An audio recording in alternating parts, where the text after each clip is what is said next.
Jack. How are you? Just great. How are you? Awesome. And I'm so excited about how technology is allowing us to speak from Florida to France and to discover more about your amazing project. You're the inventor and the genius and the creator behind the Venus Project.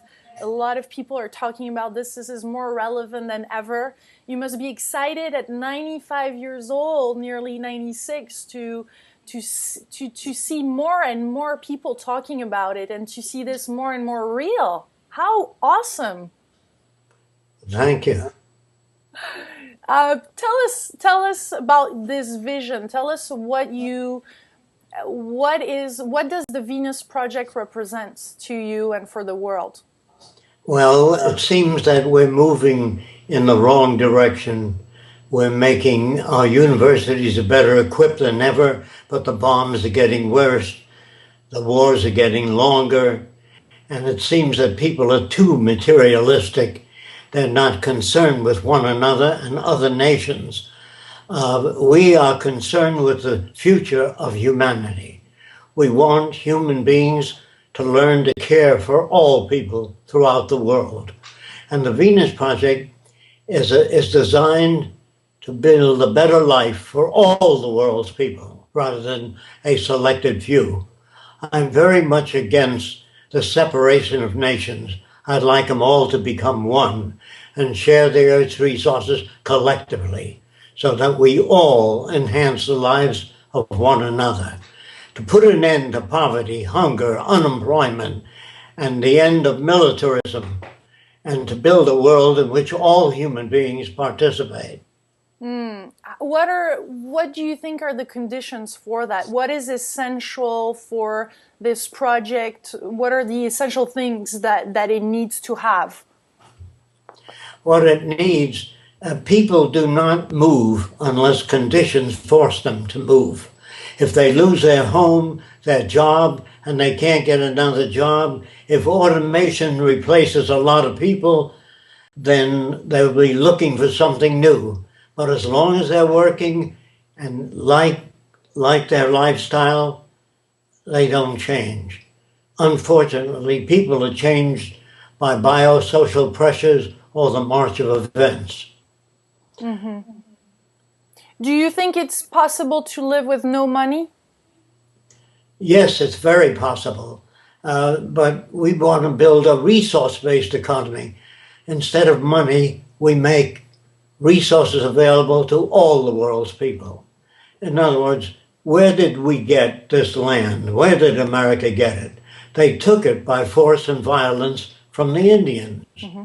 The Indians did not invite us over to build whatever we wanted to build. We took the richest land for ourselves. This appears to be true of all nations. They're self-centered and they want personal advantage systems, and the world cannot work that way. When few nations control most of the Earth's resources, you're going to have territorial disputes no matter how many laws you make. Mm-hmm. So we've been abusing of the planet Earth we're living on, very much so. We're abusing the oceans. The U.S. Army dumped 67 tons of nerve gas off the coast of Miami. Did you know that? No. George Washington, our first president, had 300 slaves. Today he'd be run out of town. In other words, politicians were good 100 years ago, but they're a much better system today. You're even saying that there's no actual democracy. Well, there's really no democracy. In a democracy, you would have all points of view on television. If our president criticized another country, we would invite the prime minister of that country on to give his point of view. But when you've only got one point of view, you do not have a democracy. So tell us more, going back to the point with money, because a lot of people talking about that, how it's possible to really live with no money. Okay, if you had $2 million and you were stranded on an island, and the island had no water, no arable land, no vegetation, you have nothing. You can't eat the money. So we concern ourselves with resources, not money. It's resources that we need, lots of it. Arable land, all the world's people need the same thing: clean air, clean water, a relevant education, and the love of humanity. So how is it possible to put this in place? Where do you start from? What is needed? First of all, people have to know how their system works, and they don't even know how it works. They don't even know what a democracy is. A lot of people come up to me and say, is that a participatory democracy, the Venus Project? So I say to the person, did you vote for the Vietnam War? She said, no. Did you vote for the space program? She said, no. I said, where do you participate? Very few people really participate in the design of our nation. It's just an illusion they put forth to make people feel that they participate. The people elected into government are not there to change things. They're there to keep things as they are. That's how they get elected. They're selected on the basis of conforming to the social institutions that are dominant. Mm-hmm. What else for you is going wrong in our society? You're talking about language too? We would need to reinvent another language? Yes. The language we use today, in America at least, or France, or England, or Germany, was designed hundreds of years ago. Mm-hmm. And the language is inadequate. Whenever you speak to another person, you talk at them. It goes into their head and comes out interpreted based on their environment. You can't really, when a person tells you they have a 2-day vacation, you say, have a nice vacation. You don't control the weather. You don't control the vacation. So what you do is you say, have a nice life and be done with it. Why just say, have a nice vacation? These are automatic statements we make. Every word we use, all our facial expressions are learned from movies, books, role models, television, radio, soap operas. All of that shapes our values. A Chinese baby was never born speaking Chinese. They had to go to school and learn it. The same with American or French. A Frenchman might say La Tour Eiffel, the Eiffel Tower, but the way he says it depicts his environment. If you were brought up in Australia, you'd say, how are you, mate? Do you understand? And if you're brought up in the South, you speak with a Southern accent. So very few people are really individuals, although they think they are. They believe they're individuals, but they always reflect their culture. So you're saying we're a product of our environment. So how do we go about it? Because it's a little bit of the chicken and the egg thing. How do we grow in a new environment? You have to change our language so that it communicates. In other words, we have to have a language that's not subject to interpretation. When you read the Bible, somebody says, this is what Jesus meant. Another person says, oh no, you're wrong, he meant this. The third person says, you're both wrong. That's why you have the Lutheran, the Seventh-day Adventist, the Catholic, because the Bible is subject to interpretation. When scientists talk to each other, like chemistry or mathematics, it's not subject to interpretation. They understand exactly what the other person's talking about. You couldn't build bridges if it was subject to interpretation, if a blueprint was subject to interpretation.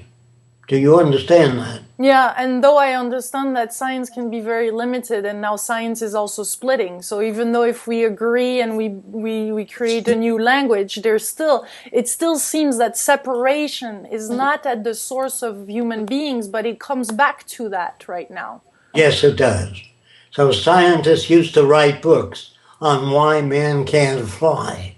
They're not scientists. They would say, I don't know how to build a flying machine. I don't know if man can fly.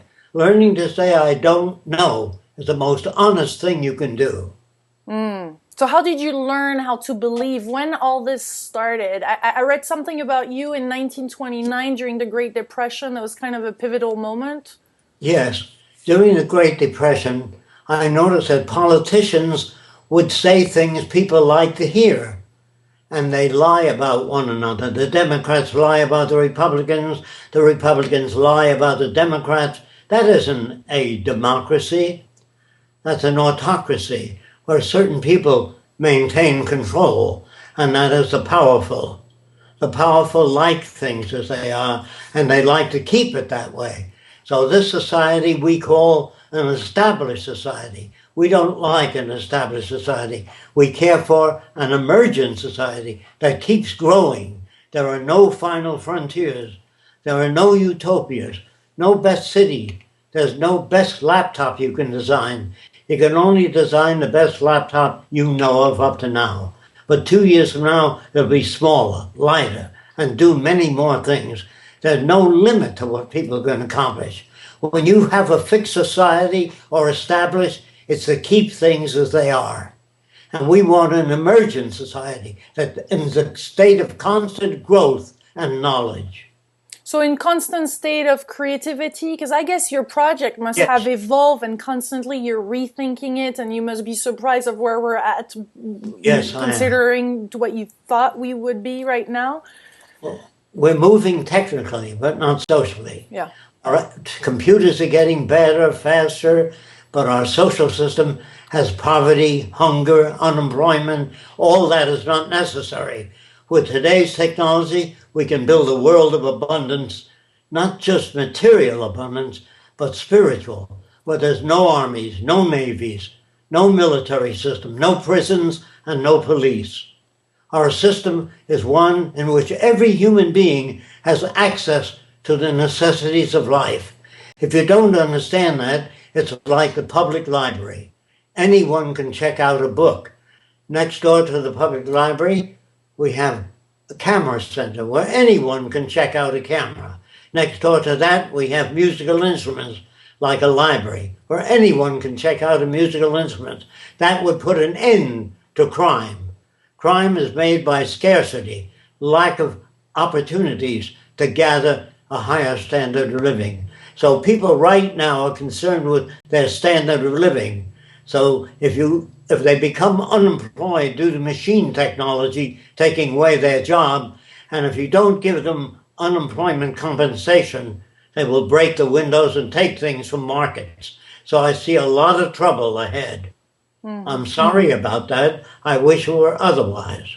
Do you think it's part of that evolution that we need something will happen or something big needs to change to break this fear-based mentality to a more loving and inclusive one? Yes, they have to lose their home, their jobs, before they even concern themselves with other people. In this world today, it's a competition.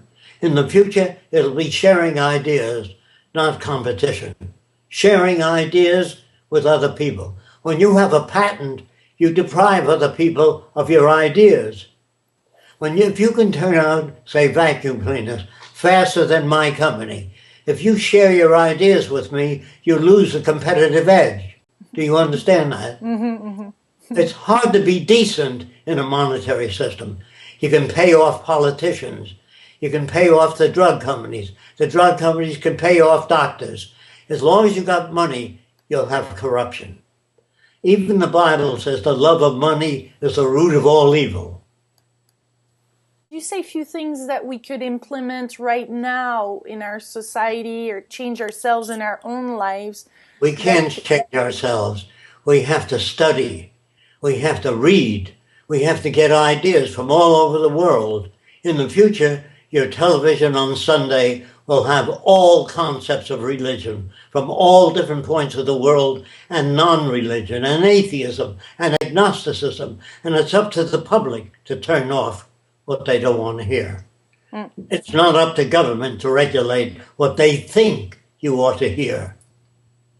Why did these people fly these airplanes into the Trade Center? Did you ever hear their point of view? Tell us. Nobody did. What did we do to those people to build so much hatred over the years? Nobody gets that on television. You just get one point of view, which is not a democracy. How do you think technology has served us?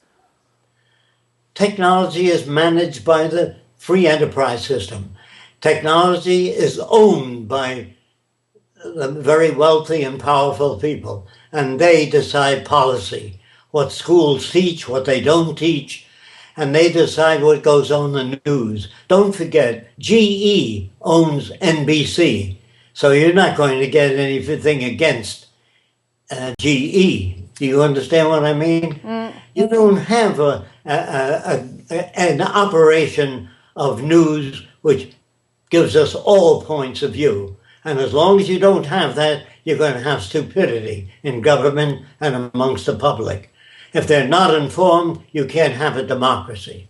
But the internet then played a nice role, a big role. The Venus Project tells things as they are.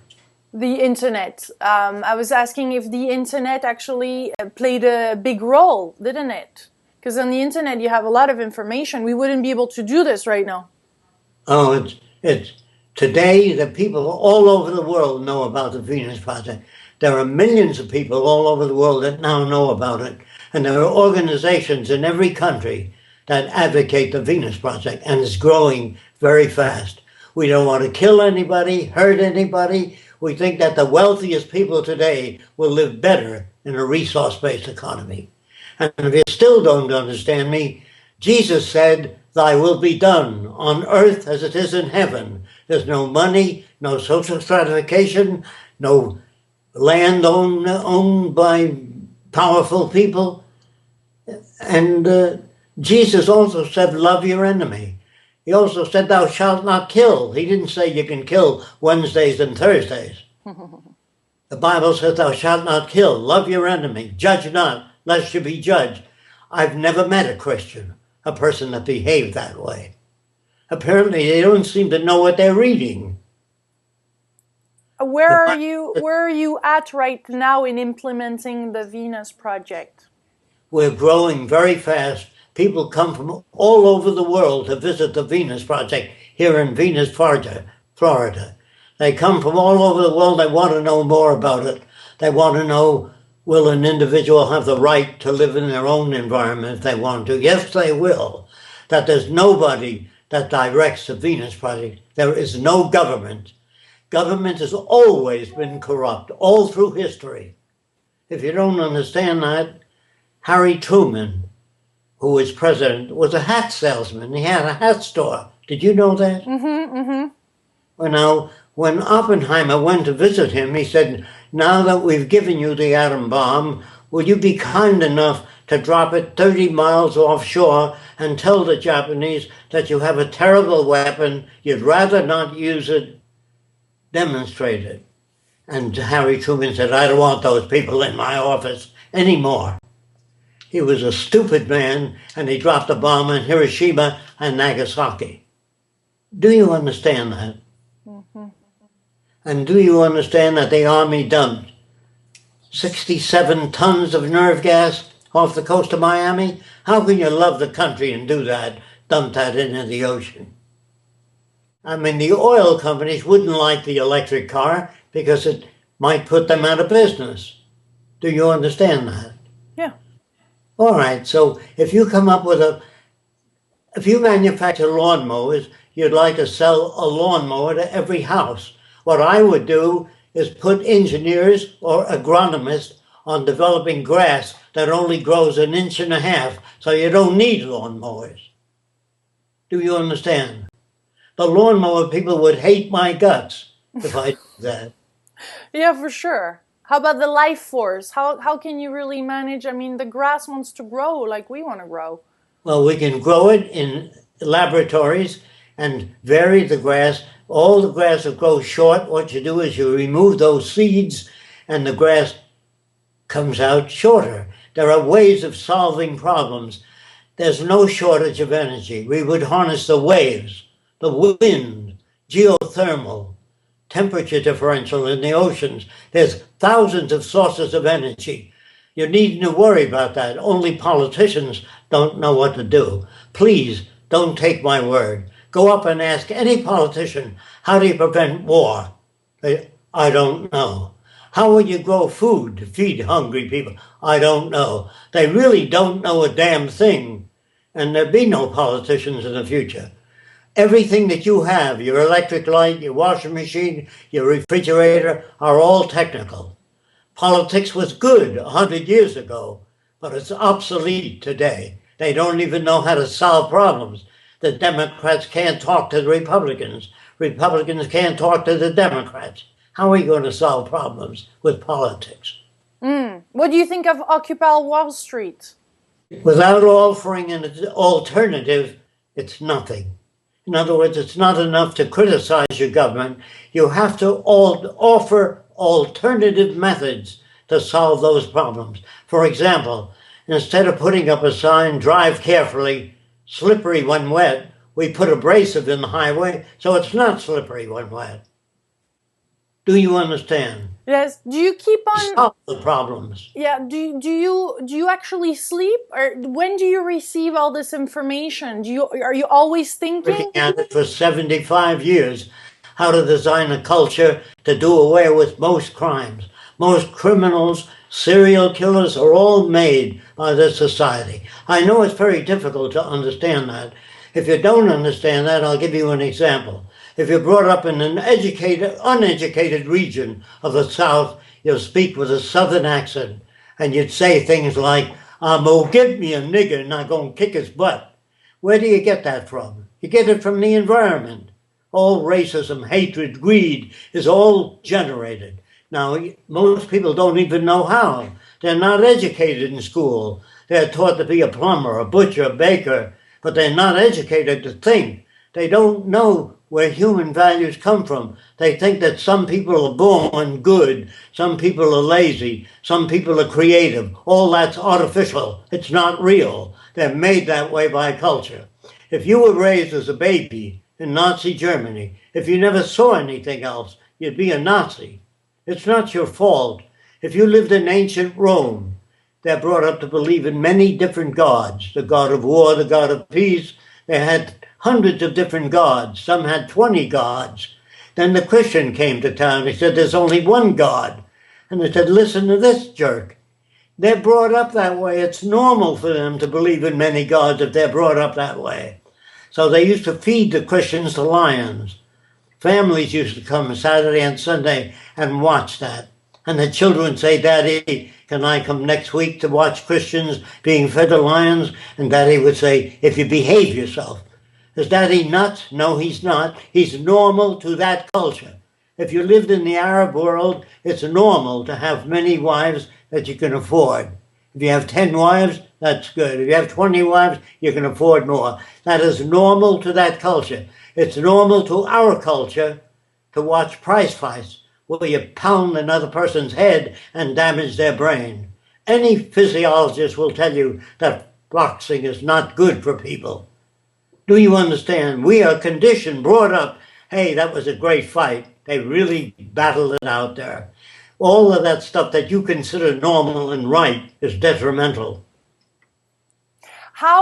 But tell me what environment did you put you in, or what are some of the conditions so that you came up with creative solutions? I want to learn about your creative process.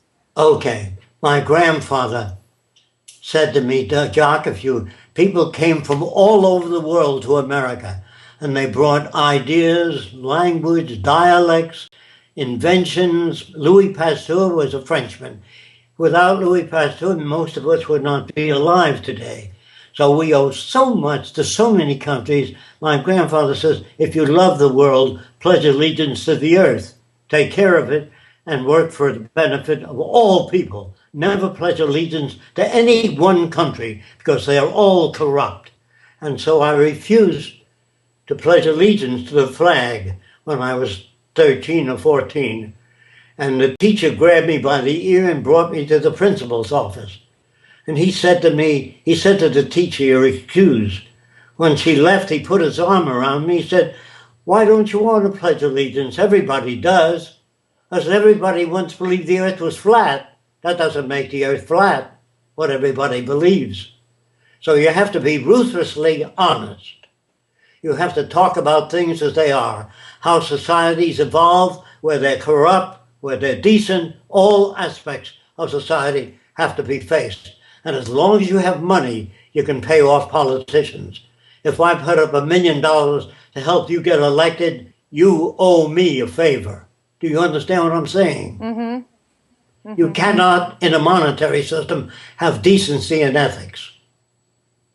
So how are you able to support yourself to create all those designs and dream and put that on paper and be so creative at it? Write books, I make videotapes, and that helps support the Venus Project. We live in a monetary system. The government requires that we pay taxes, so we have to pay. We have to deal with that as best we can. I don't like it, but I'm trapped, as everybody else is. What kind of support are you looking for? Well, if people understand what I'm talking about, they will join Venus Project and participate in whatever way they can. We want to make a movie, really, a major motion picture in different languages to tour the world, to show people the kind of world they can live in if they follow the teachings of the Venus Project. The Venus Project doesn't want to kill anybody. It doesn't want to shoot anybody. It doesn't have armies, navies, prisons, or police. It has a different social system that generates different kind of behavior. Mm-hmm, mm-hmm. Are you hopeful for the future?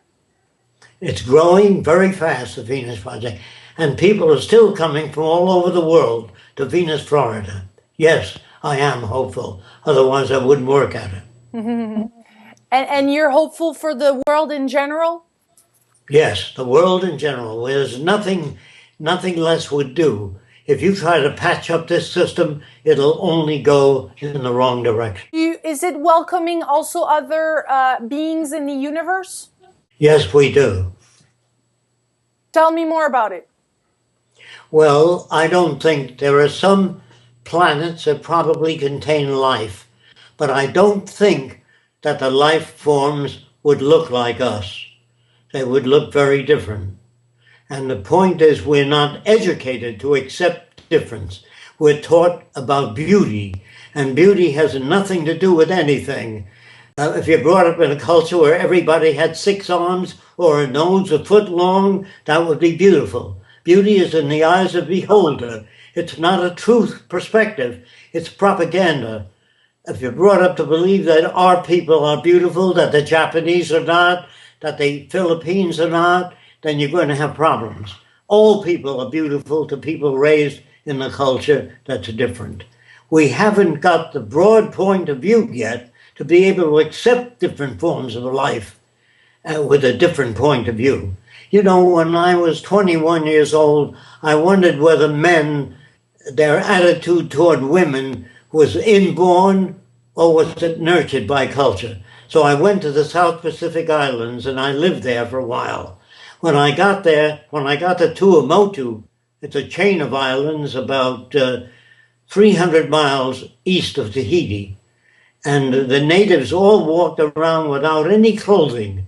And I never saw a male stare at a female body. They were brought up swimming nude when they were children. There were no peeping toms. There were no fetishes. Do you understand? A fetish is only if you covered a girl's nose and said to a guy, "Do you ever see a girl's nose?" He'd say, "No." Show him a little bit. He says they have to loosen his collar. If he's brought up to that, we're brought up with all these deformities and misinformation, and our behavior reflects that. Mm. And since the principal said to me, "Jacques, don't you like school?" It isn't that I don't like it. The teacher didn't know how to teach. She said that was wrong when I spelled cat with a K. That was wrong doesn't tell you anything, those words. If she says that's not what I told you, that doesn't tell you anything either. So she doesn't know how to teach. So I worked with 10 children, taught them art. They all get 100. They all get 100 in whatever subject I teach.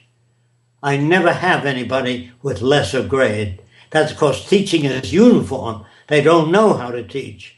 That universities condition people to be loyal Americans, and they condition people to admire this country. They don't talk enough about the contributions of the rest of the world.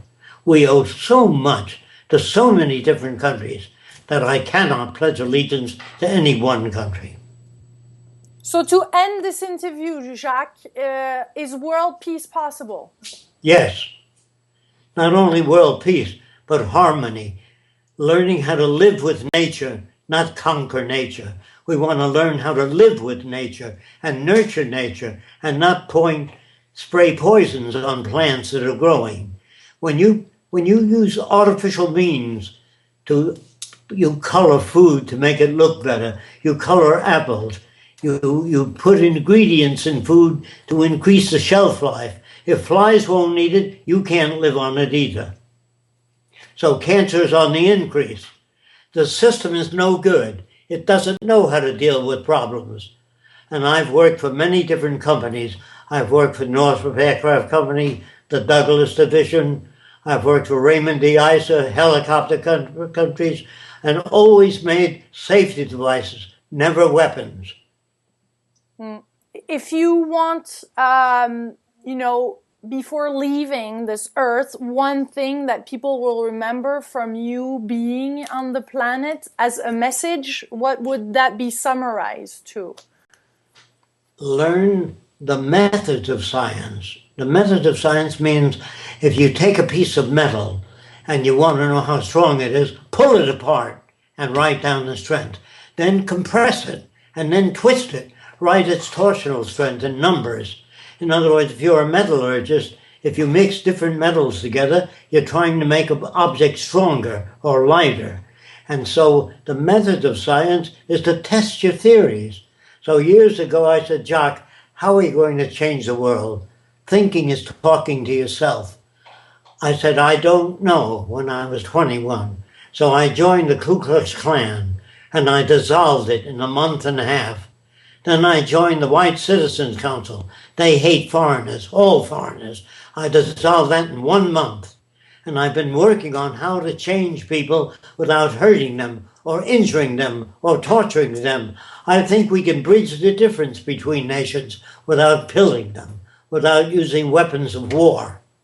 There are other methods, but as long as you have a Pentagon in Washington with people there trying to defend the country by killing other people, that does not defend the country. That only delays the hatred for the next war. So I've been practicing for years how to turn people around.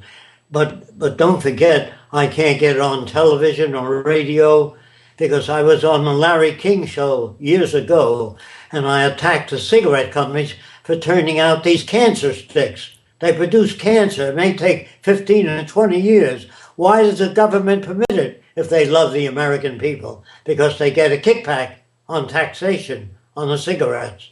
So your government is not concerned with your well-being. They're concerned with their own survival. I have a last little question. How do you deal with the opinion of others? How do you stay true to yourself? Well, first of all, when the head of the Klan said to me, he said, you're a smart guy. What do you think of the Klan, the Ku Klux Klan? I said, it's a great organization, but it doesn't go far enough. That gets his ear. If you attack, you lose him. How do you stay true to your opinion? Well, you know that if you follow the world, its course, you're destroying the earth, the oceans, you're dumping nerve gas, spent radioactive material into the oceans, and that eventually will kill most of the fish and hurt all the world's people. I know that. I have no doubt about it. So I'm very much concerned, and this is my motivation, to make the world a safe and better place for all the world's people. Thank you so much, Jacques, for taking this time, and really thank you for all the work that you have done and still being very much an activist. Well, thank you for the opportunity. I find it essential that we talk to people about things they can't get on the radio and news. Yes. Thank you again very much. Thank you.